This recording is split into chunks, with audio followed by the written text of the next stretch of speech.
आपण बघितलेल्या घराचं टोकन देऊन या आधी. अरे अरे मग आता EMI सुरू होईल लगेच. बाळाचा खर्च आहे, खर्च वाढेल. मावशींनी आपल्या घरासाठी चांगलं गिराईक बघितलंय, किंमत पण चांगली देतोय. काही पण करा पण नानांना हे घर विकायला लावा, नाहीतर त्यांना तरी कुठेतरी जाऊन विकून या. काय पण काय बोलते नानांना विका. अरे बाळाने ऐकलं तर काय होईल? ऐकू दे. अरे पुढे जाऊन मला विकल्यानंतर बाप लेला कोण घेणार आहे तुम्हाला?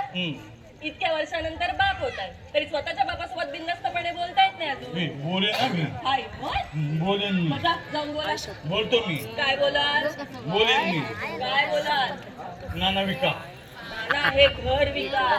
नाना हे घर विका. नीट नाना हे घर विका. तोंडात नाना हे घर विका. Good boy. परत नाना हे घर विका. नाना हॅलो नाना हो मला लग्न करायचंय. नाना मला पण लग्न करायचंय. मग तिचं काय करायचंय? ही कोण आहे? हा, ही माझी बायको आहे. अरे ह्याच्या नंतर मी काय बोलायचं ते विसर म्हणून. ए दादा आधी ठरवा मग कळवा. हा? नाना हो नाना मला लग्न करायचंय. मुलगी कोण आहे? काय कोणी का असे त्याला सांग आम्ही आमचा मुलगा 2 जोड कपड्यात द्यायला तयार. तुम्हाला काहीच वाटत नाही का हो तुमच्या मुलांबद्दल? वाटतं वाटतं ना? वाटतं. द्या मग 50 लाख रुपये. हा?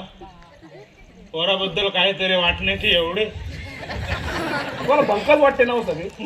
हे बघा नाना मला या घरात राहायचं नाही आहे हो. निघ मग. म्हणूनच लग्न करतोय म्हणजे या घरातून निघून जाईल आणि कोणाला आवडेल या खोपट्यात राहायला तुम्हीच सांगा ना. ए!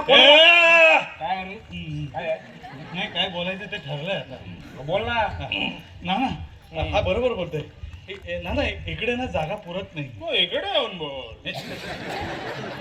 असं नाही हो नाना, यांना बोलायला जागा पुरते पण आता बघा नाना ह्यांनी याचं बाहेरच्या बाहेर जमवलंय म्हणजे याचे लागणार काय लग्न आहे की नाही.